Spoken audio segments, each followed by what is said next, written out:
Praise the Lord, everyone. I welcome you all to this daily devotion verses. And today's word has been taken from the book of Isaiah, chapter 43, verse 2, where God is saying that when you pass through the waters, I will be with you, and through the rivers, they shall not overflow you. When you walk through the fire, you shall not be burned, nor shall the flame scorch you. Amen. May God bless us by reading and listening to this beautiful verse. So, my friends, here God is saying to the Jews when they were in Babylon that He is with them in all the dangers. Even God saved the Shadrach, Meshach, and Abednego in the fires. This chapter refers mainly to the promised deliverance of Jews from Babylon. My friends, through the covenant, God had made the people of Israel the part of His family. And just as in the past, He delivered them from every kind of danger. Even so today, God saves the nation of Israel from every enemy country. But as being a church, we also can see power and authority of God.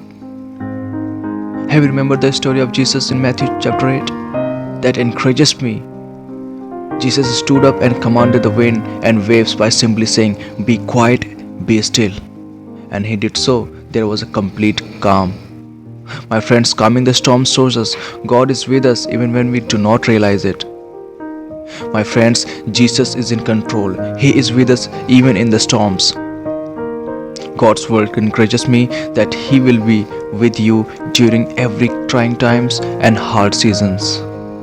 You may think He is not there, but He always is, like His word says. My friends, trust in God's presence every day of your life and rest in His comforting arms. When you don't know what to do or say, just walk in peace. Let's pray. Father in heaven, thank you so much for being here when I'm in the storms. Your word says everything is in control, and your faithfulness is my rock on which I can stand. Thank you, Father, for being my shield in the times of trouble.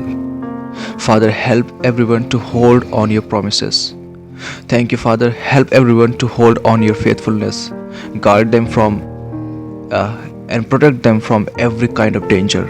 In Jesus' name I pray. Amen.